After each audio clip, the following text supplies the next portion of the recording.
Ya, Assalamualaikum warahmatullahi wabarakatuh. Anak-anak semua kelas 6 MI Takmilus Salam Surakarta. Alhamdulillah pada kesempatan pagi hari ini kita bisa kembali bertemu bersua di dalam pelajaran akidah akhlak meskipun secara tidak langsung. Semoga pertemuan ini tetap membawa barokah sebagaimana kalau jika kita bertemu, jika kita berada pada satu majelis. Ya, untuk mengawali kegiatan pelajaran akidah pada kesempatan pagi hari ini, mari kita mulai dengan membaca ummul kitab dengan memohon kepada Allah Subhanahu wa taala melalui ayat-ayatnya. Semoga Allah memberikan kemudahan kepada kita dalam belajar, memberikan hati kita terang untuk bisa menerima pelajaran, menerima petunjuk, menerima nasihat khusus tentang akidah dan akhlak. Baik, mari kita mulai pelajaran kali ini dengan membaca Al-Fatihah ala hadhihi niyyah wa ala kulli niyatin shalihah. Al-Fatihah. A'udzu billahi minasyaitonir rajim. Bismillahirrahmanirrahim. Alhamdulillahi rabbil alamin. Arrahmanir rahim. Maliki yaumiddin. Iyyaka na'budu wa iyyaka nasta'in. Ihdinas siratal mustaqim. Siratal ladzina an'amta 'alaihim ghairil maghdubi 'alaihim waladdallin. Rabbi ghfirli wa liwalidayya wa li jami'il mu'minina amin. Ya, baik anak-anakku, kali ini kita akan masuk ke bab 4 setelah kemarin kalian sudah mempelajari secara mandiri untuk bab 3, tapi nanti akan kita ulas kembali bab 3 secara singkat. Kita masuk ke bab 4 terlebih dahulu untuk akidah akhlak. Sebelum kita masuk ke akidah akhlak bab 4, Pak Alvan ingatkan kembali, jangan lupa tetap melanggengkan membaca sholawat, meskipun mungkin catatan yang dulu pernah Pak Alvan sampaikan sudah habis, tapi tetap jangan lupa tetap diistiqomahkan membaca sholawat. Ya, nanti insya Allah akan Pak Alvan berikan kembali untuk lembarannya, untuk catatan 1 bulan. Jangan lupa tetap dikumpulkan. Kemudian kita langsung masuk ke bab 4, yaitu tentang akhlak terpuji, tanggung jawab, adil dan bijaksana. Jadi salah satu yang perlu kita ketahui dan perlu kita praktekkan di dalam kehidupan sehari-hari itu adalah akhlak-akhlak terpuji yang dimiliki oleh siapa? Oleh Rasulullah Muhammad Sallallahu Alaihi Wasallam. Salah satunya diantaranya yaitu tanggung jawab, adil dan bijaksana. Rasul adalah pribadi yang paling tanggung jawab baik kepada diri beliau, kepada keluarga beliau, kepada umatnya, itu orang yang paling bertanggung jawab. Buktinya apa? Salah satunya adalah Rasulullah itu untuk masalah keluarga misalnya. Rasulullah itu meskipun seorang kepala keluarga, kepala rumah tangga, tetapi masih ikut menyelesaikan pekerjaan-pekerjaan rumah tangga yang lainnya. Misalnya beliau itu menjahit sendalnya sendiri yang rusak, kemudian menambal bajunya yang sobek sendiri, kemudian melakukan pekerjaan-pekerjaan rumah tangga itu terbiasa melakukan. Meskipun beliau seorang pemimpin umat, seorang pemimpin negara saat itu, tetapi beliau tidak segan untuk melakukan pekerjaan-pekerjaan rumah tangga.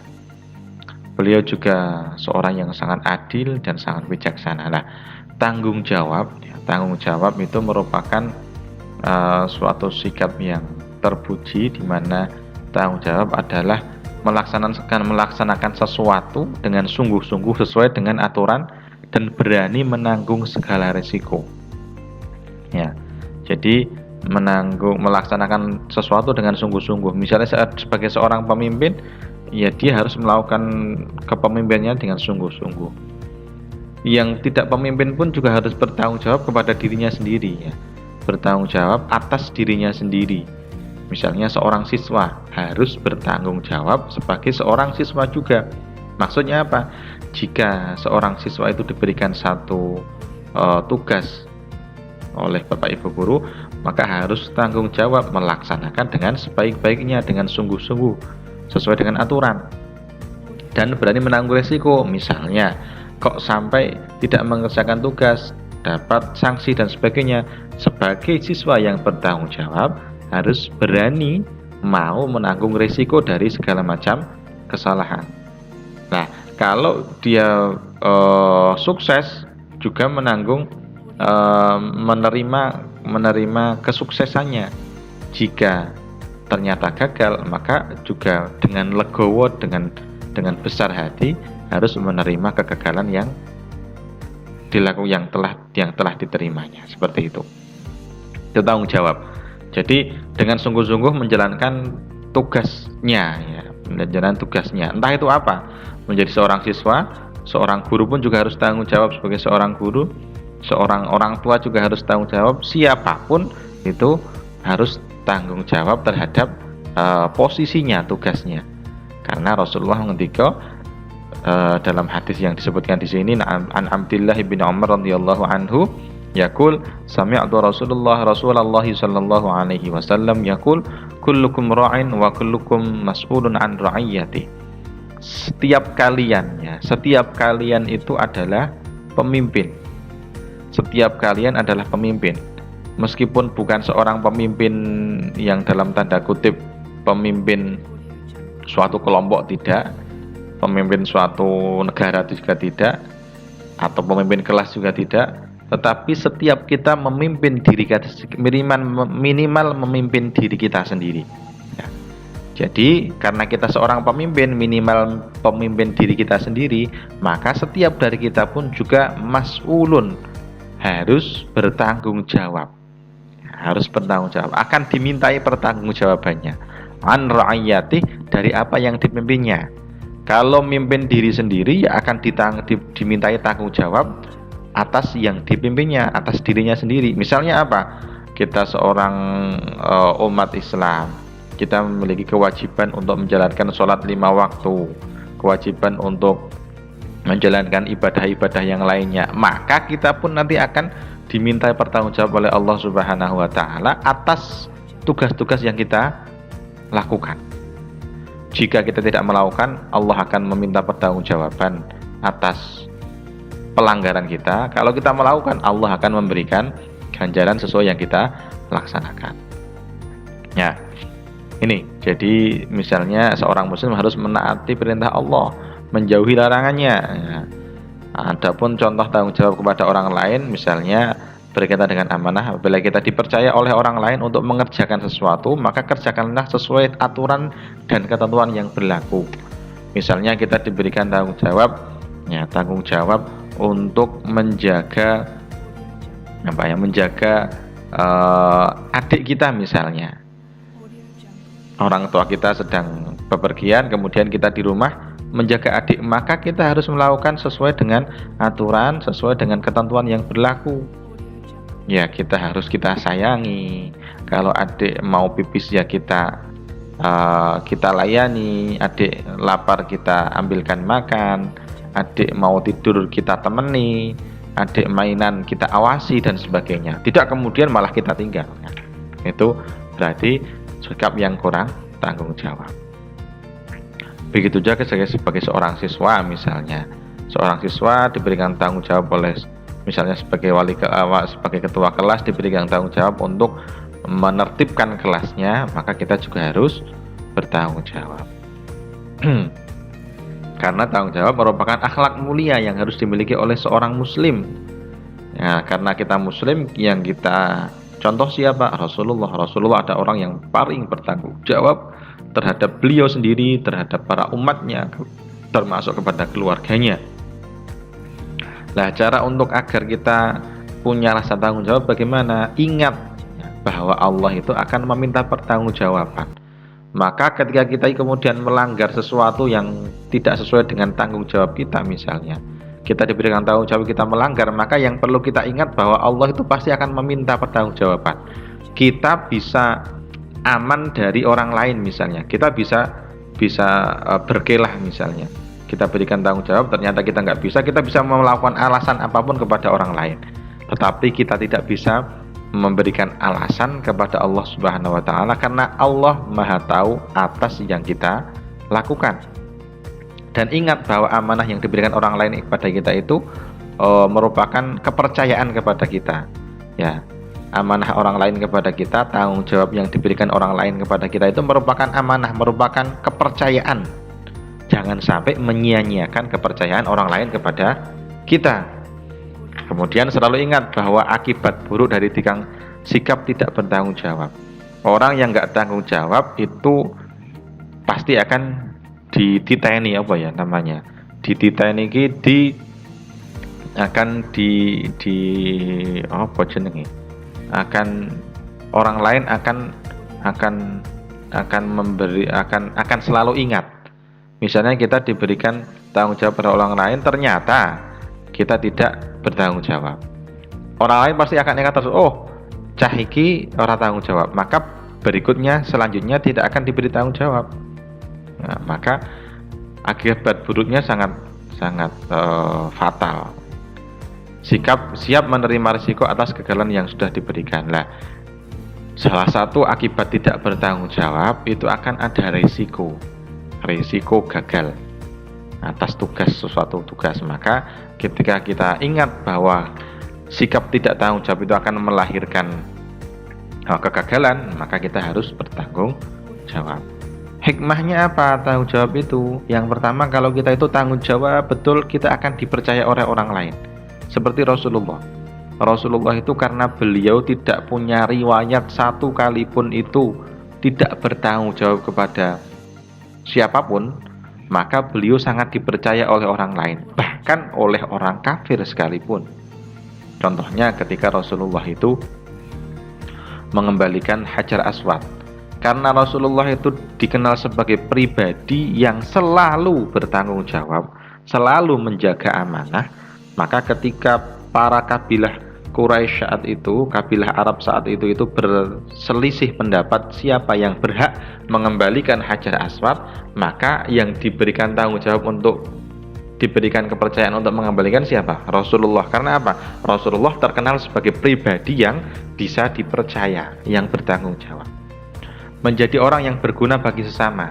Kalau kita bertanggung jawab, orang lain akan mendapatkan manfaat dari kita.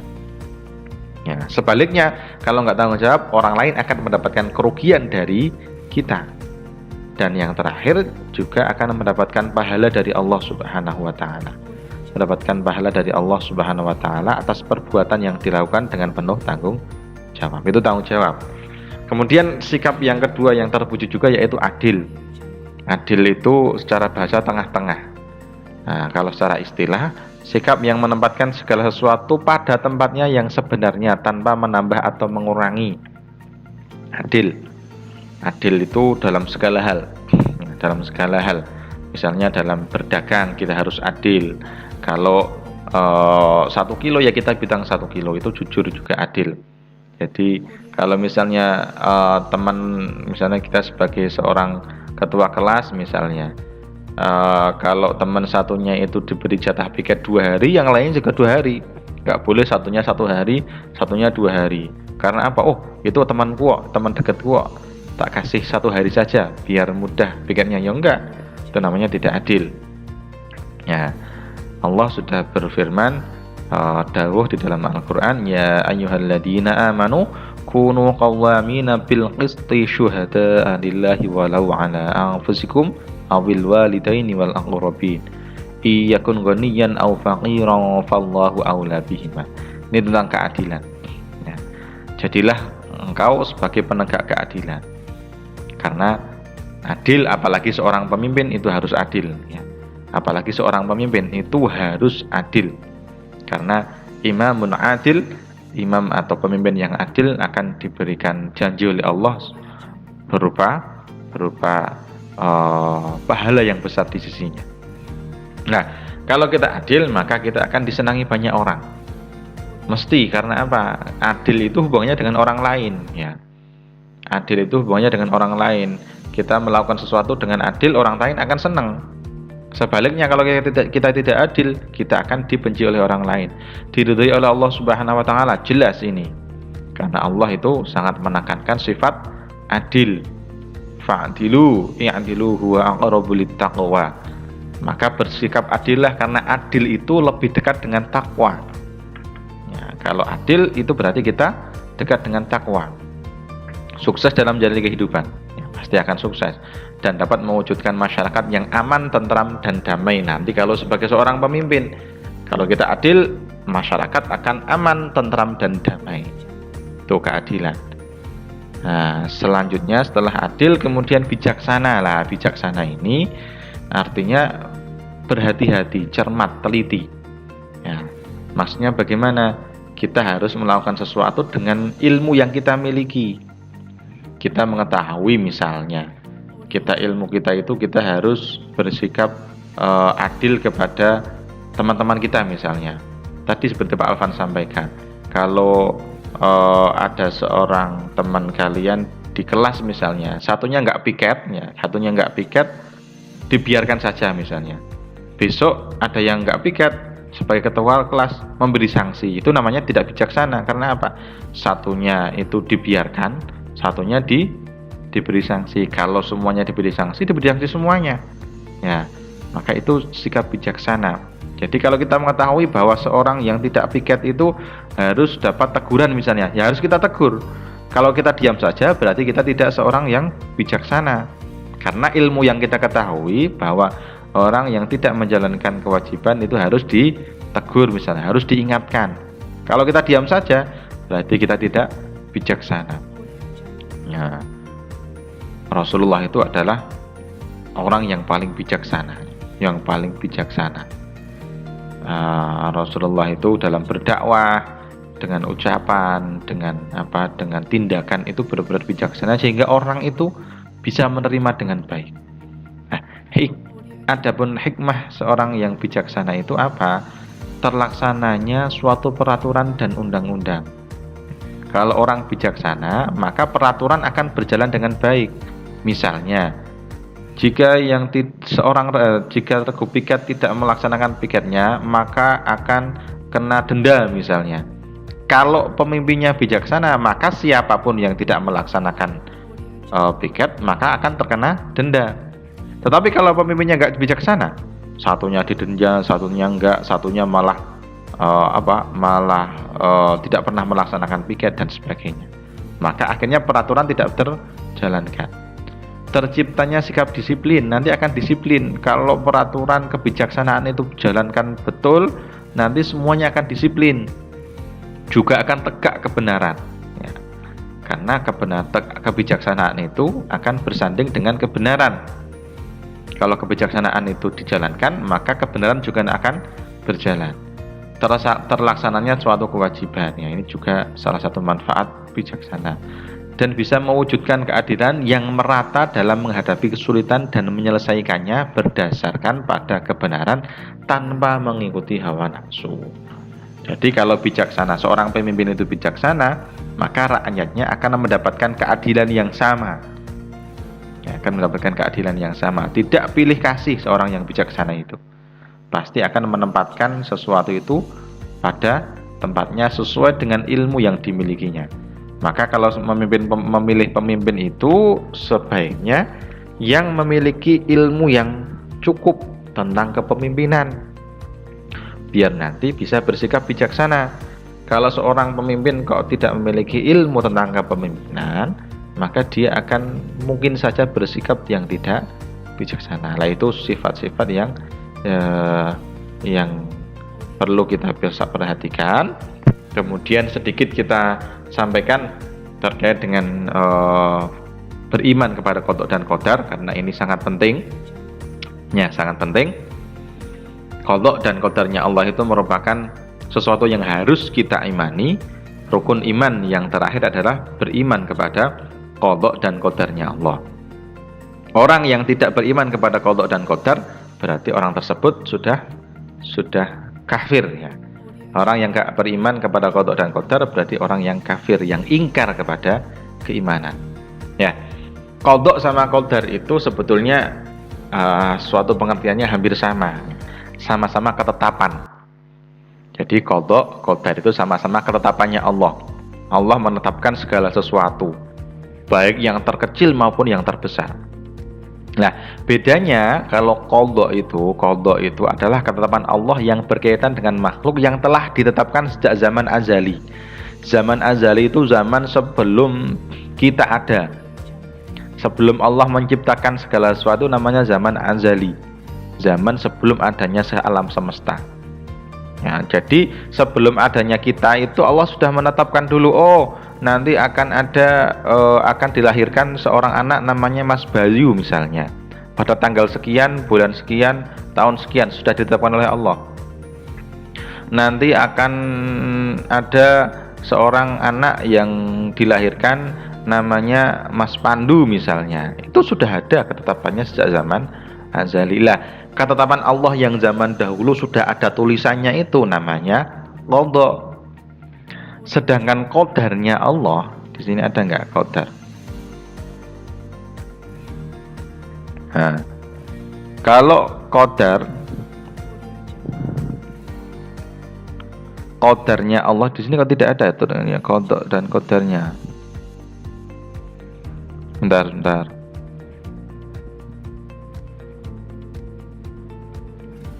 Nah, pengertian qadar adalah ketetapan Allah Subhanahu wa taala atas makhluknya yang akan terjadi atau belum terjadi pada masanya.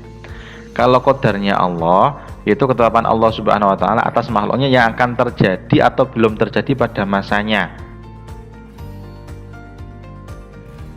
Nah, kalau qadarnya Allah itu berarti sesuatu yang ini harusnya sudah terjadi ya. Yang sudah terjadi pada masanya. Misalnya kali ini kita sudah menjadi seorang siswa kelas 6 di MI Ta'minul Islam. Berarti itu memang qadarnya Allah kita di MI Ta'minul Islam Surakarta. Kita misalnya hari ini bisa datang pelajaran luring misalnya. Berarti Allah memang punya qadarnya Allah ya. Qadarnya Allah itu kita memang luring ya. Ya, qadha dan qadar itu sering disebut dengan takdir. Qadha dan qadarnya Allah itu sering disebut dengan takdir. Maka gini, kita dianjurkan untuk mengucapkan qadarullah. Ya. Misalnya kita mau berangkat sekolah, sampai di jalan, baru di jalan kemudian mobil yang kita tumpangi ternyata bannya bocor. Nah, akhirnya kita terlambat. Itu maka ya qadarullah, aku terlambat karena bannya kempes. Karena itu memang sudah ketetapannya Allah. Itu bukan karena apa-apa, itu memang karena ketetapannya Allah. Maka qadarullah, nggak usah aku jadinya terlambat toh karena banku bocor, kita kecewa. Jangan kecewa, karena apa? Itu merupakan qadarnya Allah. Qadarullah, aku terlambat karena banku bocor. Ya alhamdulillah, tidak apa-apa, alhamdulillah, karena itu merupakan qadarnya Allah. Perkara kemudian kita mendapat konsekuensi dari keterlambatan, ya itu memang konsekuensi dari ketetapan Allah yang kepada kita semuanya. Ya, gitu. Itu tentang qadha dan qadarnya Allah. Nah, takdir sendiri ada dua. Takdir ada dua. Di sini disebutkan takdir itu ada dua. Yang pertama takdir mu'allaq, yang kedua yang takdir mubrom. Kalau takdir mu'allaq, mu'allaq itu tergantung. Jadi mu'allaq itu tergantung. Tergantung apa? Tergantung usaha yang kita lakukan. Kalau usaha kita kuat, insya Allah usaha dan doa kita itu kuat, insya Allah kita akan mendapatkan yang terbaik.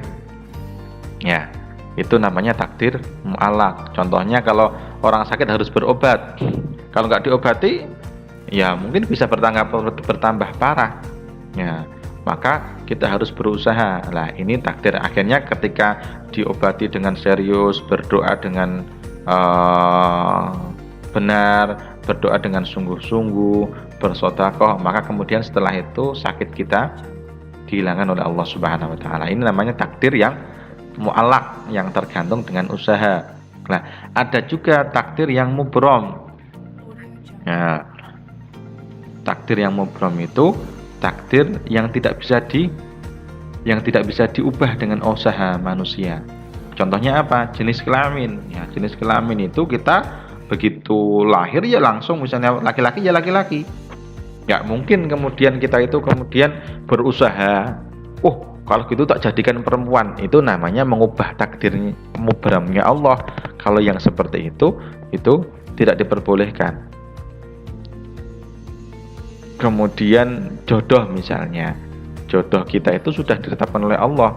Nah, meskipun kita harus berusaha untuk mencarinya, tapi itu sudah ditetapkan sejak awal. Jodohnya siapa? Anak ini nanti jodohnya ini sudah. Kematian juga. Ya, fa idza jaa ajaluhum fala yastakhiruna sa'atan wala yastaqdimun. Kalau sudah datang kematian, itu mbok bagaimanapun ya tidak bisa diusahakan. Mbok sedetik pun nggak bisa diusahakan. Kalau sudah dapat takdir mati tanggal 10 jam 10 pagi, maka tidak akan bisa diundur jam 10 lebih 10, nggak bisa, karena itu merupakan takdir Allah yang bersifat mubram atau yang tidak bisa diubah oleh usaha manusia maupun doa manusia. Ya, manfaat dari beriman pada takdir itu adalah mendekatkan diri kepada Allah, hidup jadi ikhlas dan penuh makna, karena kita yakin semuanya sudah ditetapkan oleh Allah, menumbuhkan rasa optimis untuk berusaha karena ada takdir-takdir Allah yang bisa diubah dengan usaha, dengan doa, dengan sedekah, ya. Menjadikan manusia yang bersyukur dan bertawakal. Kita akhirnya bersyukur, alhamdulillah aku diberi Allah nikmat seperti ini sudah ketetapannya Allah. Bertawakal karena apa? Kita berusaha sekuat tenaga, setelah itu Allah yang akan menentukan, bukan kita yang menentukan. Nah, itu tentang qadha dan qadarnya Allah. Pak rasa cukup dulu sekian untuk pelajaran kali ini. Terima kasih, dan akan ada tugas setelah ini nanti dikerjakan dan akan masuk nilai tugas. Demikian, mari kita akhiri dengan membaca hamdalah dan doa kafaratul majelis. Alhamdulillahirabbil alamin. Subhanakallahumma wa bihamdika asyhadu an la ilaha illa anta astaghfiruka wa atubu ilaik. Assalamualaikum warahmatullahi wabarakatuh.